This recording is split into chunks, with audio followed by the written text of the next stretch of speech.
That's showbiz, so you got to do the clap before that syncs up all the things. You know how it is. I know exactly how it works. You got to do that. I actually have no idea why you do that, but it's so you can line up the smack with the sound. Yeah, gives you the point of like, oh well, there's where the clap is.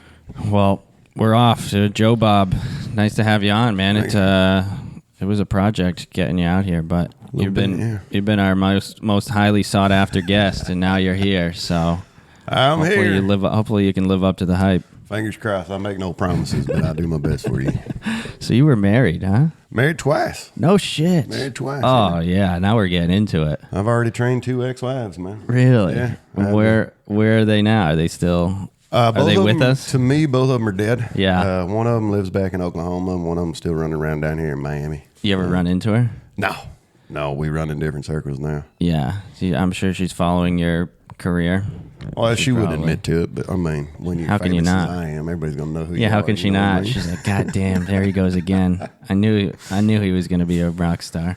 There he goes on fucking Chris Kimback's podcast. I knew his career. This is his breakthrough moment right here. Yeah, she's gonna point on, sky's the limit. She's gonna hear about this. So you got married at what? When was the first marriage? I was 22. Damn, dude, that's so young and dumb. So south. I thought it was the right thing to do, and turned out it wasn't. No, who would have thought? 22, yeah, but at least you went for it. Oh hell yeah! You're a guy that likes to go all in when you do shit. If you're gonna do it all the way. Yeah, don't half-ass it. Get in there and do it right. Okay, and how long did that one last? About 2.5, 3 years. That's pretty good. Something like that, and then she kind of changed what she was looking for. And yeah, what was she looking for? I had something I wasn't gonna do. So. She was looking for what was she looking for? Something more weirder sexually, or what was she? She wanted to bring other men into the bedroom. Into some stuff, weird sexual stuff. Like she never wanted to have any sex at all, and I wanted to have lots of sex. Yeah, that was the problem with us. And that is weird. She wanted me to be just like her daddy, who's a henpecked, stay at home, kept his head down, mouth shut. Yeah. Oh, that's not you. Yeah, that ain't me at all. How did she think that was you at all? Like you don't give off that impression. Women feel like they can get a guy and I like this guy, I like everything about him. I'll just mold him. I'm just going to mold him into what I want, and then he's going to be a completely different person. And that's where all the friction starts happening. Guys do the same thing, though. Guys go out and meet a hottie, and they're like, she's so beautiful, and she's out at all the clubs, and I love all that. But now she's with me, and I want to stay at home and not do all that no more. Right. It's a recipe for failure. Yeah, you meet a girl that's super hot, and you're like, it just overwhelms all the red flags. You don't see all the other stuff. Yeah, you get the blinders on, don't even see the red flags. Yeah, you're just like, this is definitely going to work out. Cleavage does that to me. Anytime there's a nice set of tits, I get all kinds of distracted and overlook everything. Miami's not a great place for you then, huh? How do you get anything done? No, I don't even notice stubble on women no more. I'm staring at their tits so hard. Like, don't even see the Adam's apple. Full-on bearded ladies. Tits are nice. It is true. When are we going to outgrow that? I guess we never do. No, I never will. I really never will. Bad. I'm just hoping to see a nipple every now and again. Do you want to outgrow it? No. Because sometimes I'd be like, I would love to not be just blinded by looks, but at the same time, it's kind of what makes the world go round. It's the tits. That's all it is for me. You could be ugly as a heifer as long as you got a nice set of titties on there. I'm gonna stare at them. Yeah, isn't it weird? Because it's like you play with tits for like a minute, and you're like, all right, this was cool, but you could get into an entire relationship just based on tits and be like, you only do it. What do I do? I'll be sitting here watching TV, reach over and grab a hold of some titties. Driving down the road, shifting gears and squeezing tits. It's like a stress ball almost for you. Damn right, yeah. It's like your little, it's like your cat scratcher thing. It just puts you at. It's exactly what it is. It's my little fuzzy toy. Yeah, no matter how tough life is going, it's like if you have a nice pair of tits. You think women feel that way when they're like stressed out? They just grab. If they have nice tits, they just grab them. I don't know how they get anything accomplished. Yeah. I wouldn't be able to keep my hands off myself if I had a nice set of tits. They say that about dicks too. A lot of girls are like, yeah, if I had a dick, I would just play with it all day. Well, that's true. That's what we play with our dicks all day. I guess it's kind of what we do all day too. Huh? I wasn't really peeing in there. I was just flipping it around. Just a little getting ready, getting warmed up, warming myself up. I gotta look good on this. I gotta fucking. People have expectations of me. I gotta perform here. Gotta get ready, boy. So that marriage didn't work, and the second time you were like, "Oh, this one's gonna work," or you were just like, "Were you still down? You were still in Oklahoma?" No, I was down here. Met the second one down here, and she had a nice set of tits, and I missed all the red flags. And when did that one? That one was from when to when? That one. I want to say 36 to 38, something like that. That's not bad. That was just long enough for her to get her papers, and then she's out of there. I didn't see it coming, man. You think that was her intent? That was her intent all along? Looking back on it, that was her intent. Really? She wanted to get her papers and stay legal, and I didn't. And you were like, yeah. So what? Where was she from? Argentina, where she's from. Argentinians are sexy. Yep. I can't blame you there. Yeah, she absolutely was. So yeah, it was. So she got her papers. There, you can't like that black stuff on the outside of your That was cup? my. I had like a powder in here before, and this is just the remains of the powder. Looks like an ashtray you're drinking out of. Black crap sitting around. Also, I got to watch out for the cat. She was drinking out of my coffee today, and then that's I was why just she's like, so wired up today. Yeah, she loves coffee. Got her caffeine kid. Yeah, she's a big coffee drinker. Hey, Chris don't have a name for his cat, y'all. Look at this. Look at this little kitty. Look at her. He don't have a name for her yet. No, I don't want to get too attached. She doesn't want to get too attached. It's one of them disposable cats. He saved her from being put down. You know what's funny is I have that little balcony out there, and everybody I've asked, I've been like, can a cat go on a balcony or will it jump off? And everybody's like, yeah, you're probably okay. And I'm like, well, probably is not good enough for her life, you know. She's just probably gonna not jump. But she'll just jump once. That's it. Yeah, I guess that's true. She won't get a second figure try it out, and then we'll figure out her name. If she doesn't jump, she gets a name. If she does, I don't know how long how far they can fall from and survive. You think she could fall? Well, I'm on like the 4th floor here. She wouldn't survive this. You don't think so? No, unless she could get out there to one of them trees and climb down that, she'd die on the way down. Really? But she's so light. I feel like you could toss her wherever and she's just going to land. Well, yeah, that's how they're built to do, but she's still a baby, man. Yeah. She's going to bounce and splat. Yeah. Poor little girl. Oh, well. So you get... You got out of that one, and now you've been single, just tearing up the fucking Miami scene. You'd be lucky to find a woman in Miami that hasn't been terrorized. Yeah, hasn't had her heart broken by Jobob. What do you? How's the dating scene? Non-existent for you, me, brother. I don't believe that. You're being humble. I'm being honest. I'm about to tell my parents I'm gay. I think that'd be easier than just telling them I'm done. I've had my heart broken too many times. I ain't gonna mess with it no more. Yeah, you're emotionally unavailable, as they say. Emotionally closed off. I'm finished. No, Done putting myself out there. That's what they all say, and then you run into the right person, and you're like, oh. That's I what guess they we're say all. Too. Well, the right one's going to come along. Well, till then, I'm going to be a closeted gay man. You think you'll get married again? Oh, absolutely. I still believe in love. I still believe that there is love out there. I still believe it's a real thing. You just had the wrong bitches. Haven't met the right woman yet. You ran into the wrong women at the wrong time. One of these days, one of them will come along. Miami, do you feel like there's just too many beautiful women in Miami that you just can't... you feel like there's too many options?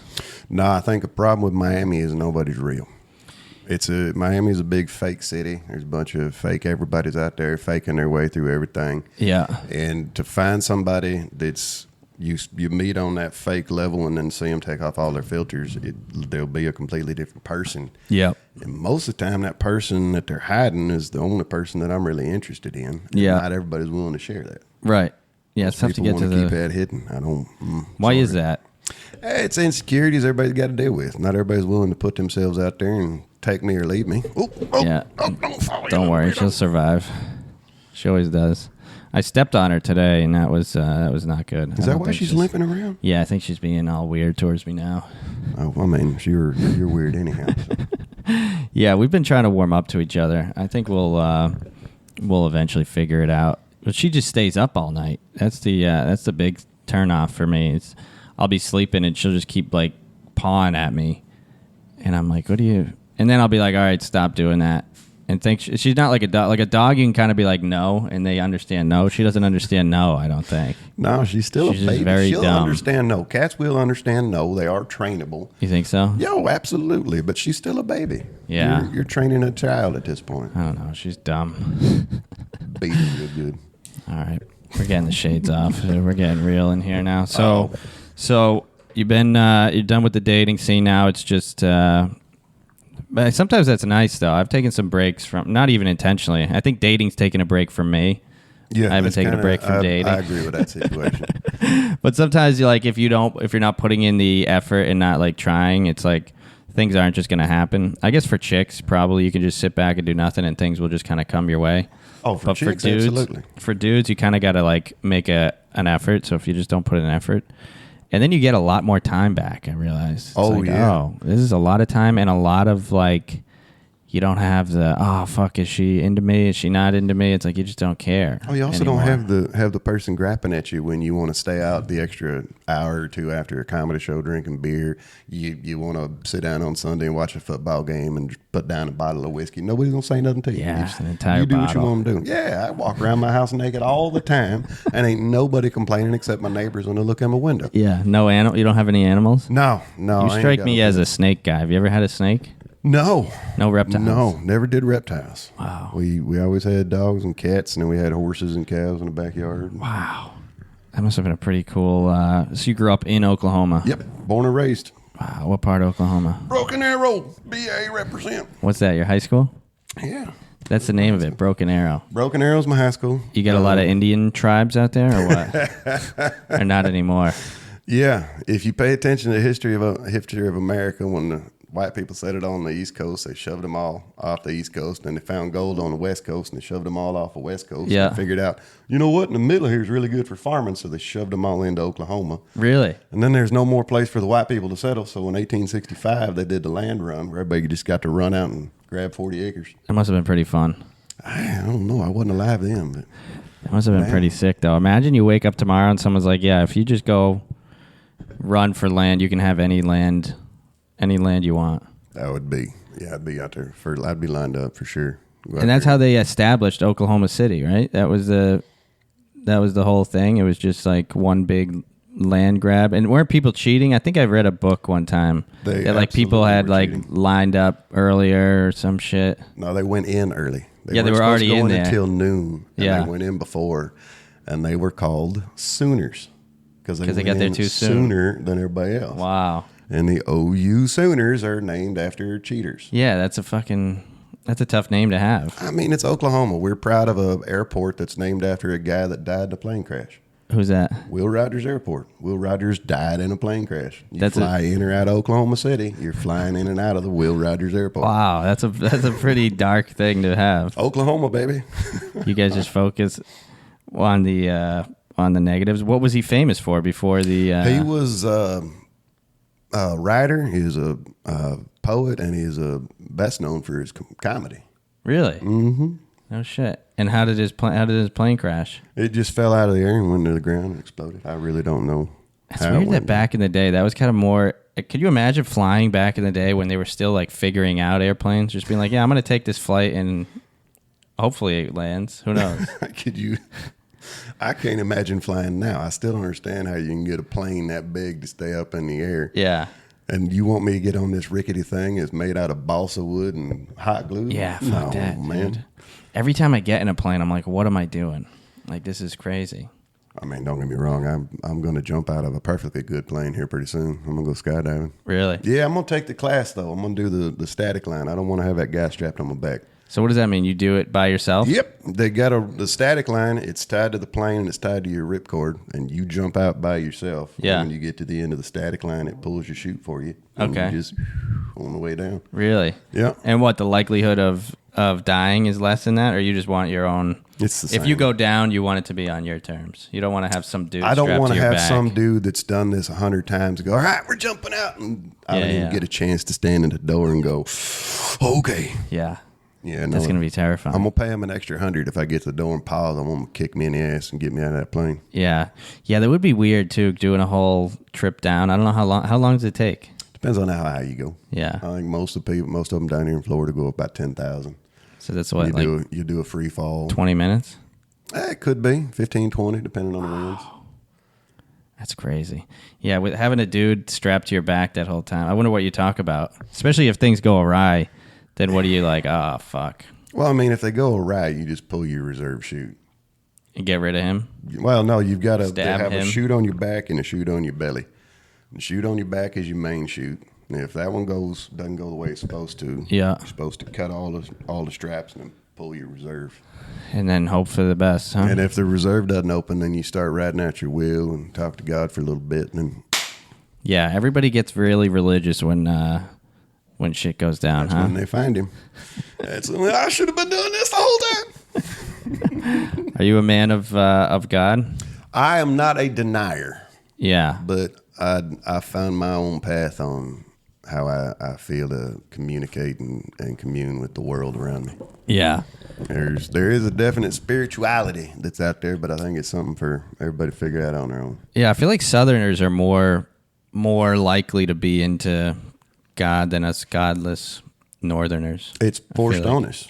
It's 100% forced on us in the South. Your mama or your daddy or both have gone to church with their parents, have gone to church with their parents, and it's family tradition. You're going to go to church. Right, and you don't want to be the one that sticks out, and everybody will be like, what's up with this? Oh, you're going to be the one that sticks out. Every teenager wants to step back and not do what his parents tell him, and that's always going to be a fight. It's still a fight with my mama that I don't go to church now. Yeah. Mom, I'm not saying I don't believe, but you not going to church. I'm busy, Mom. You need to go in there on Sundays. Why? Why do I need to go in there? I got to drink a bottle of whiskey on Sundays, Mom. I don't have time. Darn right. That's how I knock off a hangover from Saturday. Mom, I don't have time for church. Can't walk in and take a sip of wine. I need a gulp of wine. I need that whole bottle, sir. Yeah, church was a big thing back in the day. Every Sunday, that was like, it wasn't even a question. That was what you were doing. Well, the benefit I had is I was raised Catholic, so you could go 3 times on Sunday. There are three opportunities on Sunday, 2 opportunities on Saturday, or you could go Wednesday. As long as you did one of them. Yeah, you could squeeze it in. They gave you options. Yeah, I think we had a Saturday option too. So once in a while you do a Saturday if you were feeling really crazy. But yeah, church was it was just so boring. And you just sit there and you're like, I don't know why I'm doing this. Hear the same old stories again. I know I gotta do it, but I don't know why I'm doing it. But the people that keep doing it, I mean, good for them. Well, it's a discipline that helps people get their stuff ready for the week. Yeah. You get to go in and tell God what you did wrong and how you've been feeling, and walk out feeling like God's going to help you for the rest of the week. And you have another bad week, and you go back in there and just keep doing it over and over again. Yeah, it's just but now I feel like you can just do that at your home. Just sit and like reflect for a couple minutes. Like, all right, I got it. Well, yeah, you could also turn on Joel Osteen and exactly. watch one of them mega churches. Yeah, get the real thing. Just mainline it into your body. Or you can also like take an edible. I feel like are you an edible guy? Edibles don't hit me. Really? As much as I enjoy tetrahydrocannabinols, I cannot get it if I eat it. I have to smoke it. That's the technical term for THC, huh? Tetrahydrocannabinols. Wow. We're learning so much. I learned that from an Eazy-E song, by the way. That's interesting. They were talking about that even back then, huh? Oh, yeah. Absolutely. Wow. Yeah, I don't know if I've ever even thought about what that might be, but that's good to know. So, yeah, I think edibles do the same thing that like church is supposed to do. It just gives me like a very introspective look on things. It's like, all right, this is what I got to... It doesn't let you hide from mushrooms. Does that for me. Yeah. You take mushrooms, man, it's going to take down whatever filter, whatever block you set up to protect yourself from what you're not wanting to feel. It's all mushrooms are going to say, all right, buddy, you're going to feel this now, and there ain't nothing you're going to do about it. First couple of times I did mushrooms, I wound up crying like a little girl. Sucks, right? No. Afterwards, I felt great. I needed to cry. Yeah. It's better than therapy. Mm-hmm. You ever done therapy? A couple of times. Yeah, and you were like, fuck this. Well, first couple of times I did it was my first ex-wife, and we went through 3 different therapists because she's trying to find one that would agree with her. Oh, you guys are doing couples therapy. She wanted me to be the bad guy, and the therapist kept agreeing with me and telling her she was wrong. She's like, we're going to another therapist. Why? So we can find out again. Yeah, so I can win again. I can just keep winning. Live my truth and still come out on top. That's one I would love to get into, couples therapy. That seems like it would be hell on earth. The problem with couples therapy is you're in there, especially if you do it with a woman, she's not going to leave what happened in therapy.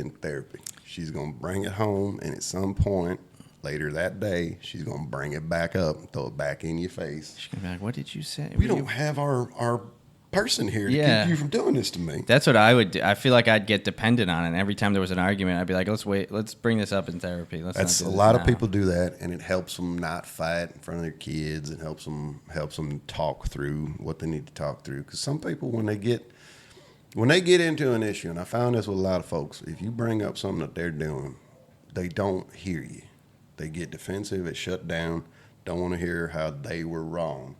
Right. You're a jerk for telling me I'm wrong, and then they throw it back at you and make you feel bad for not wanting to feel bad no more. Yeah. No, yeah. So what was the biggest argument that you guys would have in therapy? Just her being a bitch. Yeah, 100%. She was a royal bitch and a real pain in the ass, and it's tough to say that in therapy, huh? Like this woman's. No, you just describe what they're doing. Like, I do the cooking and the cleaning in the kitchen, and she doesn't do any other chores in the house. So I've got to do all the chores in the house. You're being the man and the woman of the house. And when I brought it to her attention, I'm a jerk for bringing it up because she works so hard. Well, we both worked at Walgreens, and I was the manager, so I was doing more work at Walgreens, plus I'm doing more work at the house. Honey, you got this all backwards, sweetheart. That's great. I'm envisioning you as a Walgreens manager. That must have been a trip. It was a very good learning experience. Anybody ever hold up the store? Not while I was there. People didn't try to come in and steal prescriptions. Is that a thing anymore? The thing that people were stealing, it wasn't prescriptions. It was Sudafed. We couldn't keep Sudafed on the store. Sudafed is what's that in? That's in. It's just you just buy Sudafed by itself. Cough medicine. Yeah, is what it is. You drink it. That's lean. You buy it in pills. No, lean is codeine. Okay. Sudafed, you buy it in pills. It's great nasal decongestant. It actually works. I take it when I get stuffed up. The problem is it's the number one ingredient in methamphetamine. So you could just grab a bunch of Sudafed, mix it with some other shit, and then you're getting. Mm-hmm. Then you're Walter White. Basically, yeah. The closest we had to a real incident is the cops busted a rolling meth lab in our parking lot. In the Walgreens parking lot? In the Walgreens parking lot. They pulled in their van. The guy goes in to steal a bunch of the Sudafed. He comes walking back out. When he gets into the truck, the cops just pulled up around him, and in the back of the van was an active cook. Really? That's pretty sweet. No. The problem is that's a rolling bomb. Oh, you watch all the Walter White stuff, and he gets real nervous because it'll explode because it's a bomb. You're dealing with stuff that if it cools down too fast will explode. Damn. Not to mention the volatile chemicals you're using. Just if you let it cool off too quick, blow yourself up. Damn. So you're driving around in a van in normal traffic. Yeah. With a bomb in the back. It's crazy because to do that, it has to be the perfect amount of like really stupid and also really smart at the same time to make all that stuff. I feel like you have 100%. To be smart, but you also have to be so dumb in the fact that you're like addicted to meth. 100%. My pharmacists I worked with always used to laugh, wondering how many times they took a hit of meth that was just pure Sudafed. They got none of the other stuff. They were just really able to breathe. Yeah. Why is Sudafed such a big component of it? Can you get high on Sudafed alone? You can. If you take enough of it? Yeah, if you take enough of it. It's pseudoephedrine is what it is. So it's basically an ephedrine. And right now, if you take it, it will pep you up a little bit. Jack you up. Make it hard to go to sleep, keep you awake a little bit, but not enough to get you all jittery. Yeah, it's not like the good stuff. And then you add in all the other fun shit. Mm-hmm. Battery acid and all that other crap that they're using. Damn. Sounds pretty fun. You ever done meth? One time. Fuck yeah. One time I was working at a job where I was at a club, and bartender kept trying to get me to do Tina. Kept offering me Tina. I'm like, I have no idea what that is. What is that? He'd just laugh and walk off. And I knew he was getting fired. And he came in to the dressing room, and I said, hey, man, you want to try some of this? Ow! Yeah, and I said, bitch, isn't she? I said, sure, what is it? And he explained to me what it was, and I knew that I'd never see him again. Yeah. I have nobody else I know that I can call to get some of this. I can't get more. Yeah. Absolutely. Let me have a hit of that. It is horrible. Really? Horrible. I took one little bump. You snorted it. Snorted it up. Yeah. And it wasn't a big one, just a little one. I was awake for 14 hours. I jerked off like 20 times. I was just bored at the end of it. Like, when is this going to stop? And then when it stopped, I was physically sick. Like the withdrawals. I was throwing up, colds, and it was just one time. I absolutely can understand how somebody would want to go get more. Look at me. Is that from that? Yeah. You need a Band-Aid? No. Look at me. I'm cut all up here. Damn, dude. We got to fucking put her down, I think. That's it. Come here. Getting out of Just I tried it the one time. Damn, dude, that's a fucking cut right there. What did she do? Bite it or claw it? She bit the hell out of me right there. I got a Band-Aid for you if you want one. Nah, I'll be all right. All right. But yeah, the one time I did meth, I would have gotten more if I knew how to get some. Oh, you were into it after. My body wanted it, and I knew that would fix it. Yeah. I'd never craved it before. I've never craved it since. But on that come down where I'm just cold sweating, like, yeah. Oh man, it was bad. You know. Yeah, that would be a wild addiction to have. That's kind of why I tried it. I knew I'd never be able to get a hold of it again, and I'm too scared to try anything harder. Like I'm not going to try heroin or anything like that. But so it's possible to just do it once and get out of the game. As long as you don't know how to get more. Gotta have discipline. If you can get more, you're screwed. Yeah, or the inability to get more of it. What's the best drug you've ever done? Oh, best one I think is going to have to be a combination between marijuana and mushrooms. At the same time? Well, I mean, you can, but you smoke a little really weed, crazy. you can enjoy anything that's going on if you own a little bit of weed. Doesn't matter what you're doing, if weed's just going to make it a little bit better. Yeah. And if you own mushrooms, everything you're either going to go through a trip where you have to face some demons that you're trying to hide, or you're going to have one of the best times that you've had sitting on your couch watching TV. Right. Those are the two that I like. The rest of the stuff, like if you do any cocaine, which is huge down here, every 30, 45 minutes, you want to do a little more cocaine. Yeah, you can never get enough. Take you a good whack of it, and then all of a sudden you're like, man, I need some more of that. Yeah. And you spend most of your high worried about when you're going to take your next little bump. Right. Whereas you get a little bit high with some weed or take some mushrooms, you can absolutely just chill out and enjoy. I feel like half of the appeal of cocaine is like if you're at a party and people are doing it, they're doing it like secretively. They have to like go to the bathroom and do it. And if you're with them, you're included in like this secret powwow, and people like being part of something. Well, that's true too. You know, I feel like it used to be like that with weed, but now you can't get that anymore because weed's so like easy. But I remember like back in high school, like kids would go to the bathroom and smoke weed, or kids would like go somewhere secretive and smoke weed, and that was like half the appeal of it, was being in that little doing something dangerous. Yeah, doing something that only a few people can do, and it's secretive. I don't know. Maybe that's just me. I haven't run into much cocaine out here. You find it? Maybe I'm not going to the right parties. Well, I get offered it all the time. Really? Man, I can't tell you the number of times that I've just walked into the bathroom, even at comedy shows. I'll go do a comedy show and go up, do my set, come down and go into the bathroom, and there'll be somebody in the bathroom. Hey, man, you were funny. You want some? Shit, all right. I ain't going to turn down free drugs. Okay. Take a couple of 3 or 4 whacks in there. And then what a tough way that would be to go out, though. If you get like some bad cocaine. Yeah, I haven't done that in a while. You do it after a great set, and then it's just like Jobob is no longer with us because someone offered him cocaine. He got the fentanyl laced cocaine after his comedy set. Yeah. Went out on a high note. That's how Jobob would want to go out. Remember me forever, boys. That would be wild, dude. He came running out of the bathroom naked and died on the floor. Yeah, that would be amazing. Better than meth. At least it's not meth. If you go out on meth, people are just like, well, that guy's I saw that coming. That guy's kind of a dickhead. We saw that shit coming. Yeah. But yeah, now that fentanyl's everywhere, I haven't done anything hard in a long time. I mean, people got to be crazy to still be doing cocaine, I think. Because it's like, yeah, if you get the slightest amount of fentanyl in it, the only way you could do cocaine now is you have to like see people doing it for like an hour around you, make sure they're all still alive. You gotta have your own test kit. And then be like, okay, now I can. Which I don't understand. How are you going to buy cocaine and test it? How much cocaine are you buying that you have enough that you can test to make sure it's good? Right. Or that you're planning that far ahead, because usually cocaine is like a spur-of-the-moment thing.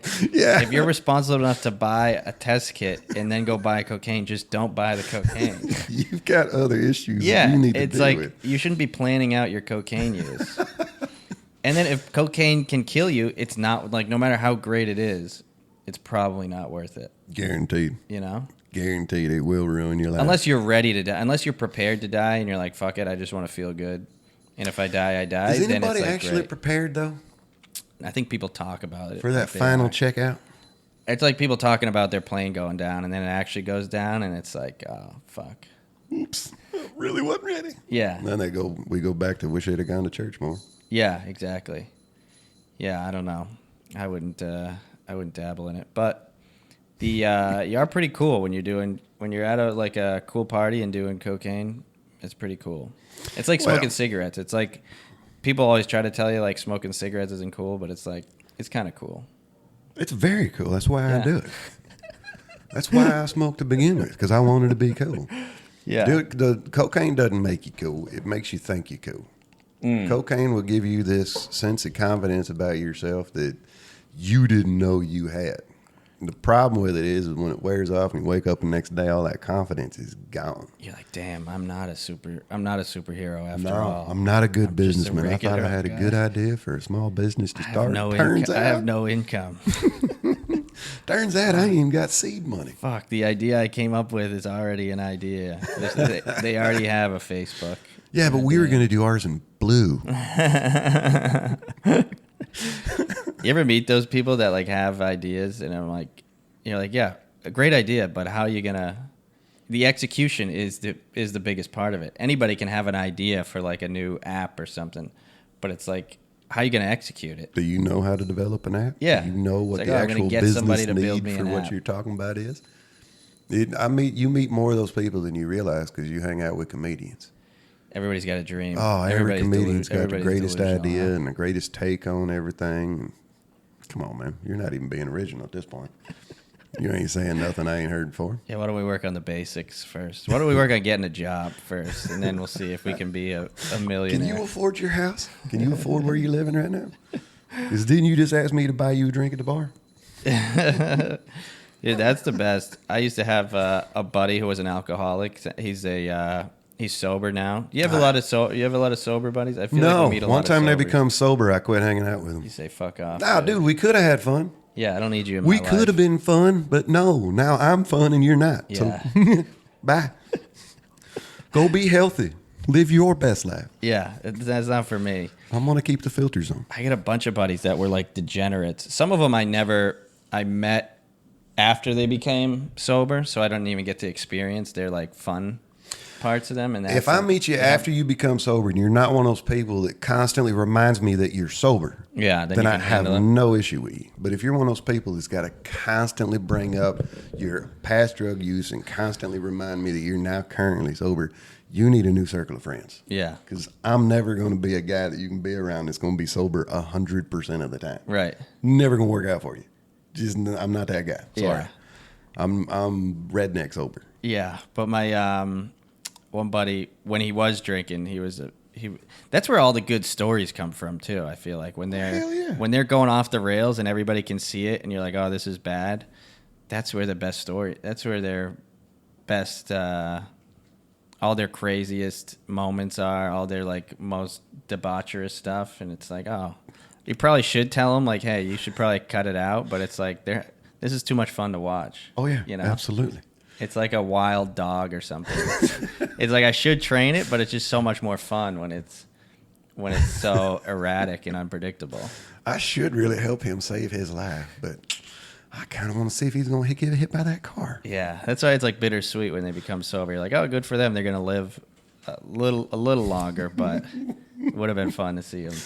Would have been a blast to watch him go down in a blaze of glory, brother. But he used to come to shows and there would be like one free drink per comic or whatever, and he would go up to every comic and be like, you don't want your drink tonight, do you? He'd be like, let me get your drink. And he would just get like 8 drinks by the end because people were like, yeah, I guess I don't really want my drink. I do that now. And he'd be like, I need it more than you. And they'd be like, yeah, I guess you do. I do that now. As soon as I get to a club and they're handing us drink tokens, I start thinking, all right, who's coming that's not going to drink? Yeah. Who can I bully? Who can I bully into he's not going to drink.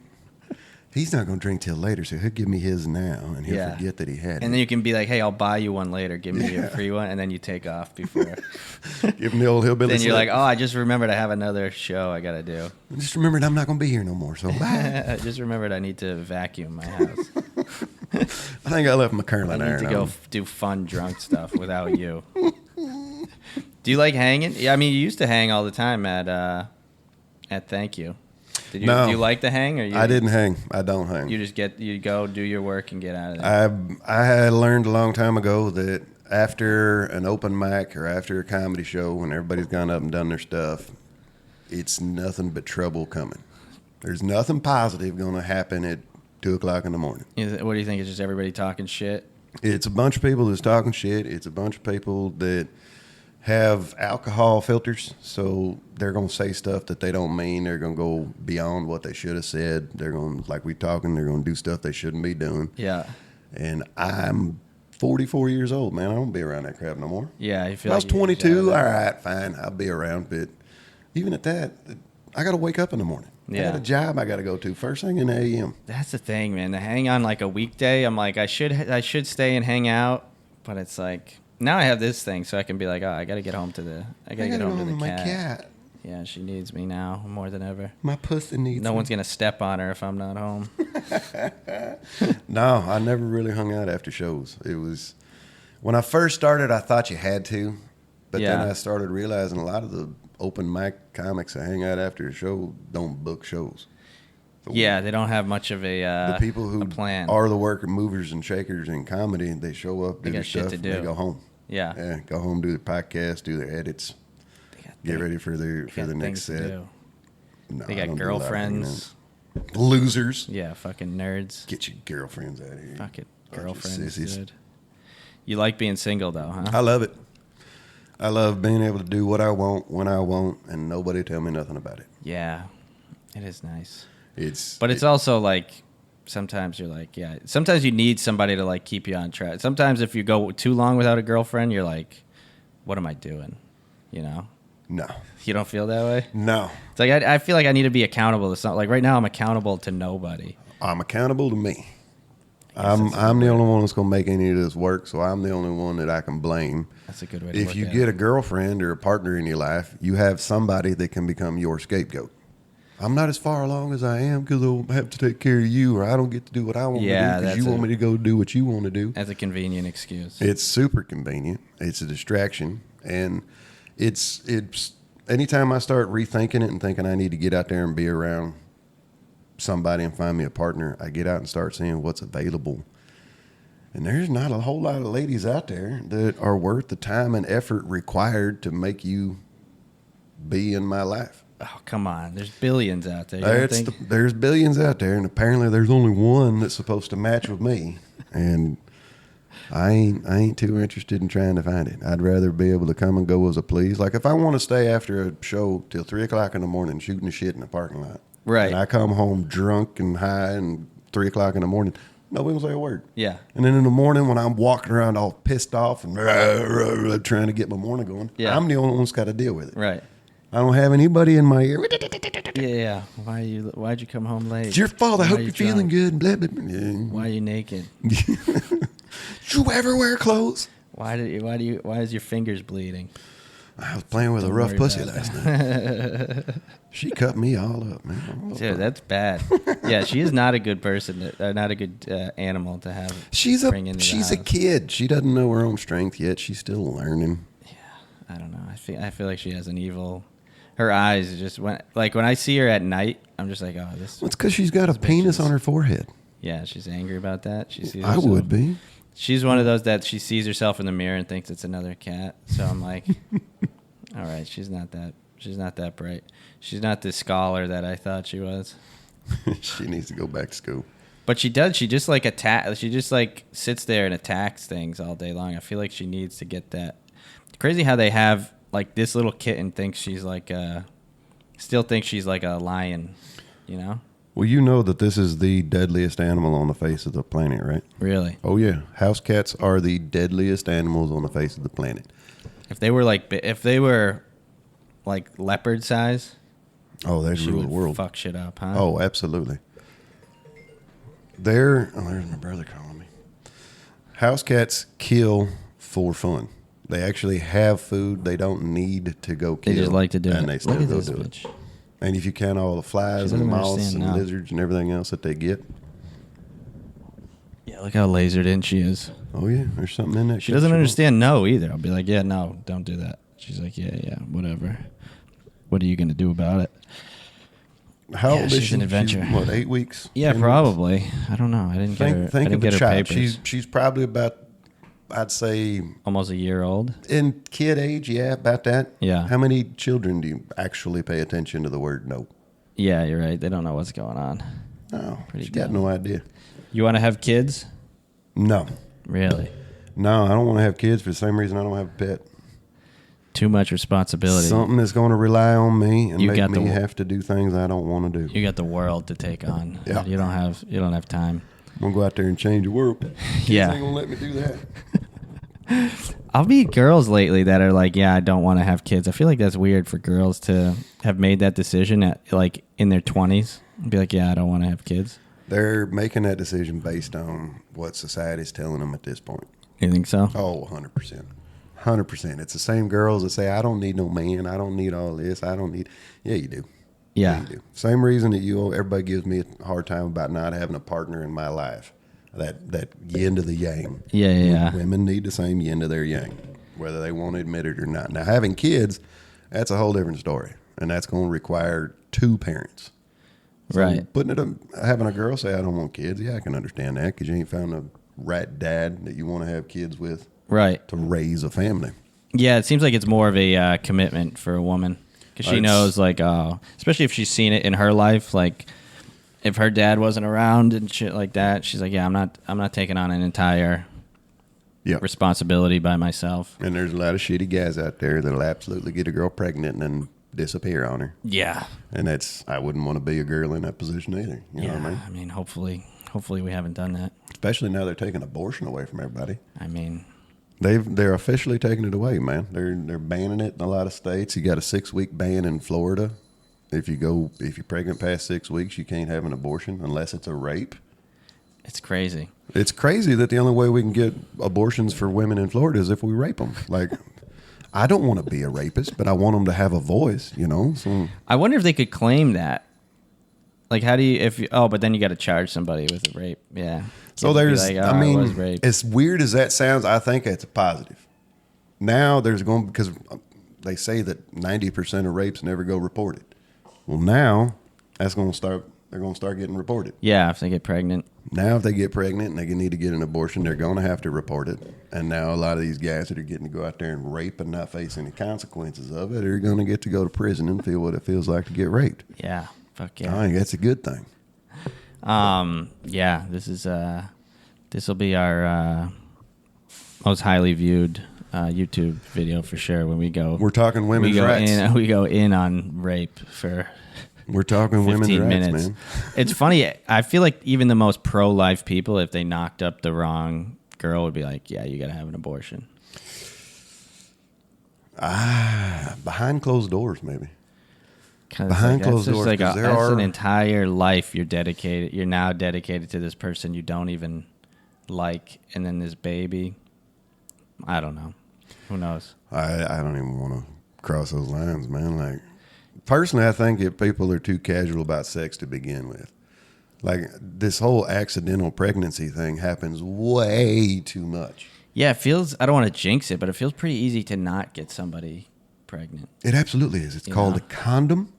It's this rubber thing you put on your pecker that just holds all your seed right there on top of your dick. Yeah, and if you wear a condom and you exercise the pull-out method, you're kind of doubling up on your protection right there. You know what I mean? Yeah. I don't get it.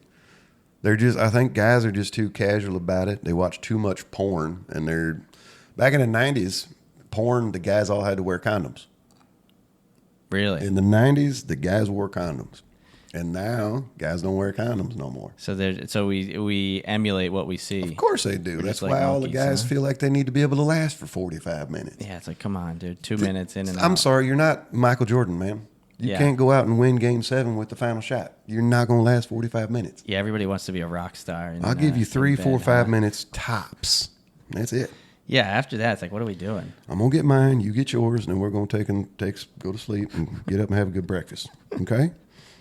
You'll make breakfast for a lady in the morning? For you. Oh, what a gentleman. I'm making breakfast for myself. It ain't hard to make a couple extra eggs. Yeah. What's your go-to breakfast meal after coitus?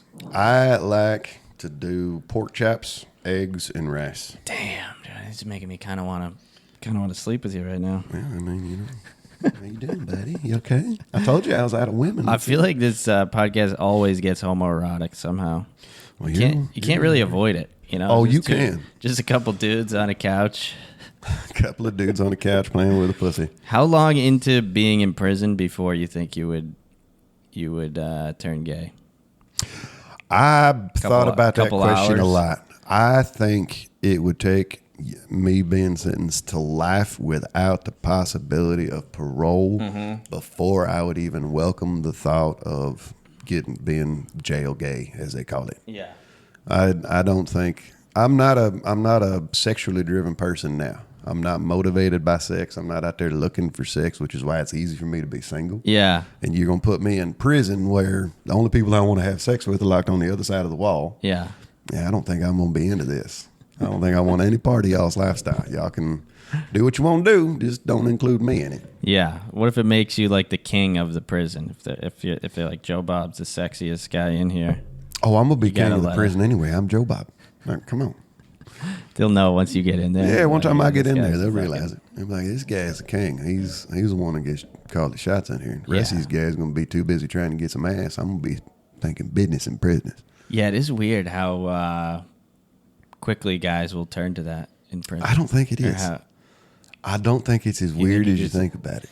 I think maybe you just need a connection. Maybe they're just looking for a connection, and that's the only way to. That's a very valid statement. There are people in their regular life who don't have a connection. The only way they found it is through that cheap physical connection. Right. They don't ever have that emotional connection with anybody. They get into prison where emotions are going to be turned off, and the only thing you can get is a physical connection. Yeah. They're going to go for it. Right. I don't need all that. No. I've been jerking off my whole life. I'm keep jerking off. I don't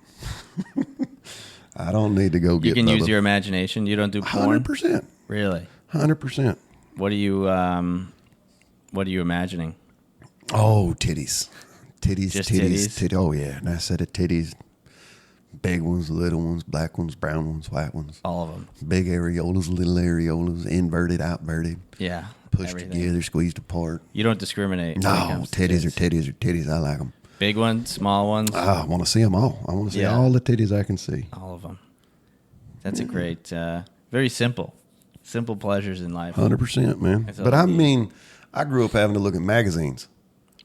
I didn't get to watch videos. The videos I got to watch were on VHS. And in my house, we only had one VCR. You know how hard it is to get to watch a porn when there's only one VCR in the house? I remember that. I had to wait on the family to leave and make sure they was going to be gone a while because VCRs ain't quick. Yeah. Then you got to put it in and do a little rewind because you couldn't rewind it from the last time. That is crazy. It was such a production. I do remember my brother had a VHS that he would like keep hidden, and that was the I don't know if he knew I knew it was there, but I knew it was there. And then you'd have to return it and put it back, rewind it to the same place you started it at. That was the toughest part. Getting it. And then I remember one day it was just gone, and I was like devastated. I was like, what am I going to do? Mama found it. Yeah. Guaranteed your mama found it. My mama found my stash of magazines. Yeah, it wasn't like a really tough hiding place either. It was very easy to find. It was just kind of out there if anybody wanted it. But yeah, just imagine that. Like my parents finding it and being like, what is this? And being like, oh, God. Oh, man. My mama found all my stuff. I was outside in the barn smoking a cigarette. My mama was in the kitchen and could smell my cigarette from the kitchen. I don't know how she could smell it, but she smelled it from the kitchen, came out and busted me smoking a cigarette. I was 14. Like, how did you know? You're like, Mom, what about the porn? Let's focus on the porn, Mom. Forget about the cigarette. You know I got nudie bags, right? Yeah. Go look at those. You're more mad about me smoking than the nudie bags. That is tough, dude. When you're all horned up in middle school and just being roommates with your parents, that's such an odd connection. I like how you said roommates. I got to live in my parents' house. They weren't my roommates. They reminded me that all the time. You know I let you live here, right? Yeah, boy? you're basically rent-free. Any point in time, I can kick you the hell out of here, and ain't nobody gonna say nothing. Yeah, teenagers are pretty useless, huh? Because it's like you're just freeloading off of them. You're jerking off all day. City teenagers, I'd say, are the most useless. Yeah. So kids that grew up in the city are some of the most useless people I've ever been around. Like when I was doing chores, one of the chores I had to do was trim the limbs away from the roof. Yeah. I'm 14 years old up on the roof with trimmers leaning out off the edge of the roof trying to cut limbs. Yeah. No safety net, no rope, not even an adult on the ground watching. Yeah, they're just like, the ground will break his fall. He dies. That's like the cat. Ground will break his fall. Yeah, he'll be all right. Figure it out, or he won't. Or he's going to be in trouble. How much does he really value his life? I did get in trouble for falling off the roof. I fell off the roof and got spanked for falling off the roof. Oh, that's the worst. Oh, man, I was all kinds of hurting, and then I had to go in there and get a whipping, too. This is not right.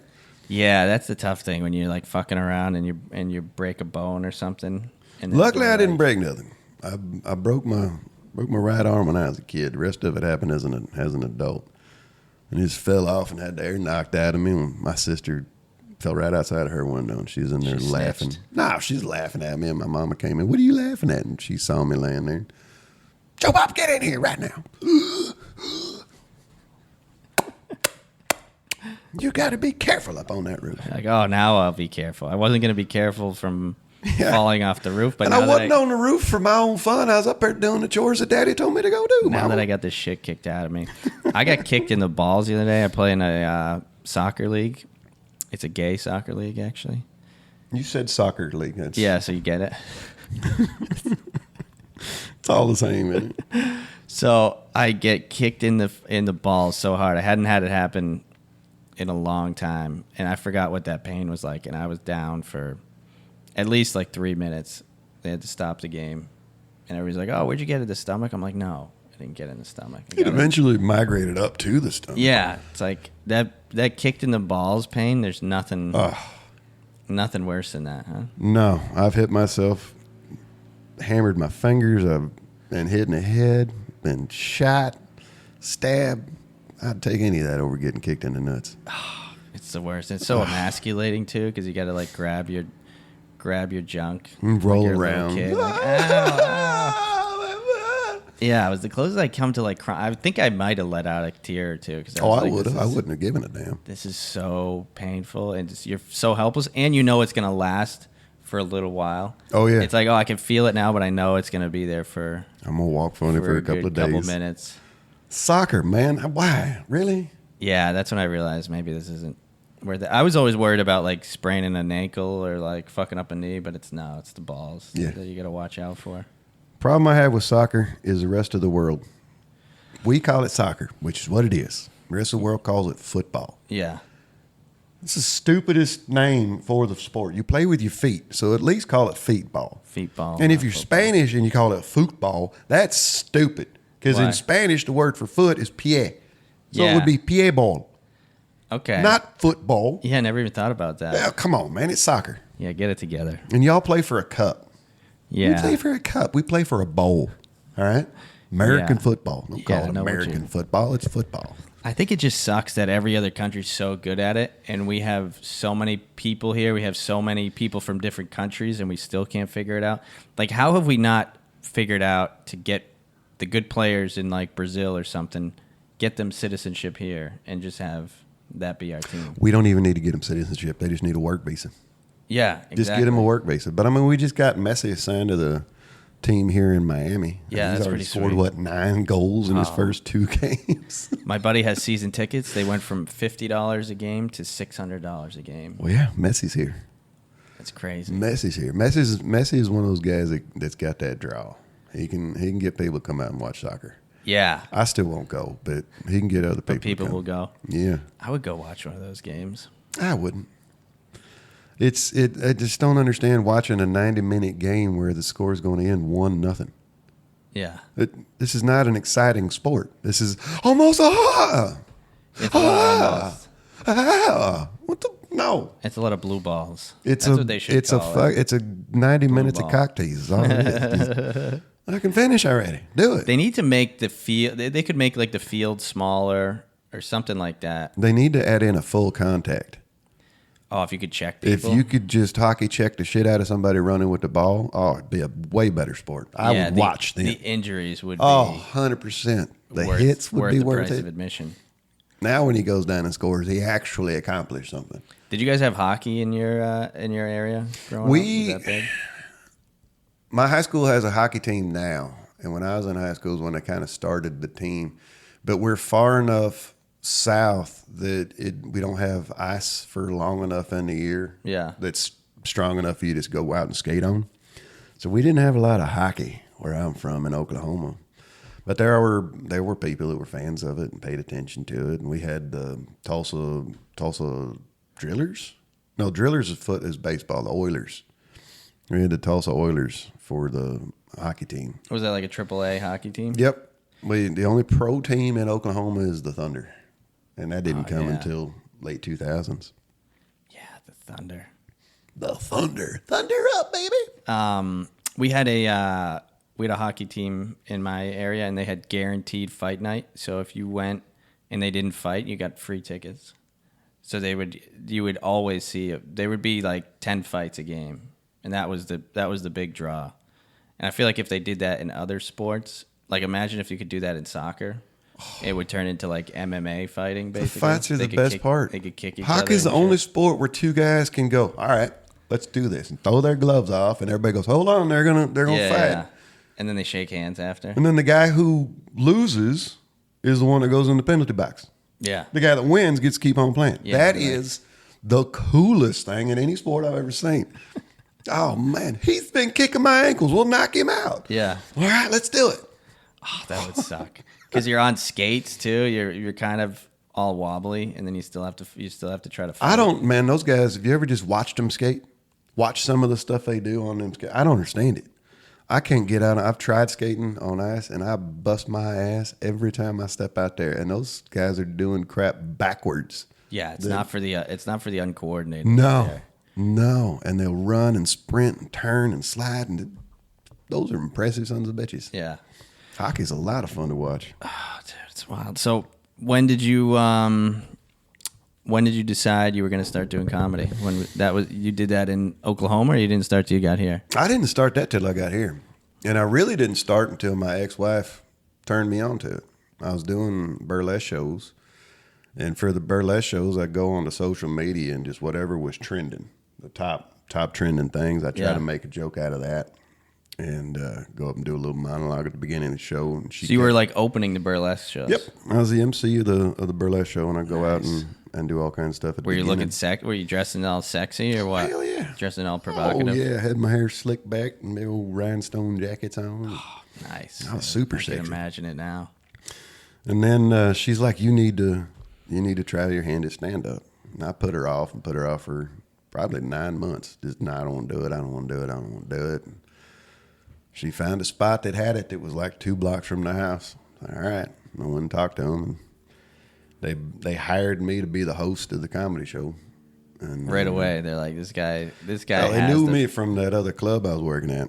And they were like, well, yeah, absolutely. We'll bring you in. We'll have you come in and host it. That was it. The rest is history. The rest is history. I quit doing all the other stuff and focused on doing stand-up. So there was something positive out of that relationship then? Yeah, oh yeah, there's positives out of every relationship. Yeah, you just got to look for it. Huh? They were just crazy women. That's the only negative. But they both helped me get where I'm at today. Make me confident in who I am and make me 100% sure that I'm done with women. They were able to help me to revel in my solitude. Yeah, you're like never again. Well, that's the thing. Once they found you stand up, it's like you found another girlfriend. It's like, oh, I found a better girlfriend now. I found I tell everybody that doing stand up is like doing cocaine. There's a lot of people that want to do it, and there's a lot of people that get up and they try it for the first time. They go to an open mic, and it's not really. They don't like that part. They like being around comedy, but they don't like doing comedy. Yeah. And then there's cokeheads. You're like, I have to. Those are the comedians. They get up and they get that first little, oh, I need this all the time. And that's all we think about is just getting our next fix, getting back up on stage. And everything else in your life just kind of falls apart. Doesn't even matter no more. Yeah, that is a good analogy because, the rest of your life just kind of fucking... Everything else fades away unless... Tanks. Doesn't matter what you're doing. You're still thinking about, can I use this? this is funny. Can I use this? Are you guys going to use this? Or can I talk about this on stage? Yeah. I'll change your name so they don't know it was you guys. And that's the cocaine. Yep. 100% of the time. Oh, how can I get a little bit of that rush? Just a little bit. Just need it. And then even like cocaine, even the crap that's been stepped on 75 times and is yellow, you're still going to take that bump. It's like I'll still put it up You'll there. go into the dankiest, dirtiest bar that you know there's going to be a fight before the night's over and still get up and try to take like, I heard they have cocaine. I heard I can get a fix. And then you're also doing cocaine too, so it's like double cocaine. Yeah, you're absolutely double wired.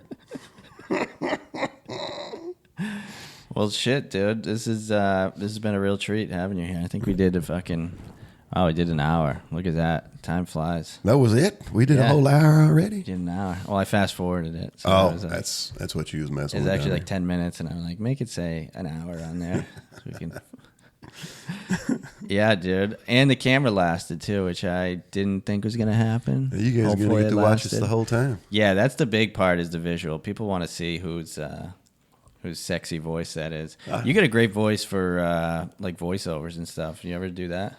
I do. I used to do a lot more of it, but there's not as much freedom in doing voiceovers because you're going to be, unless you created what you're doing, you're going to be saying somebody else's lines. And when it's not like acting where you can do a lot of ad-libbing, you've got to line up to what's happening on the screen. Mm-hmm. I've done a couple of things here and there, but stand-up's where it's at, man. I want to see a Jobob cartoon, man. I think that could be great. Maybe you as like an alligator hunter or maybe an iguana hunter. Well, that would just be a Sunday afternoon.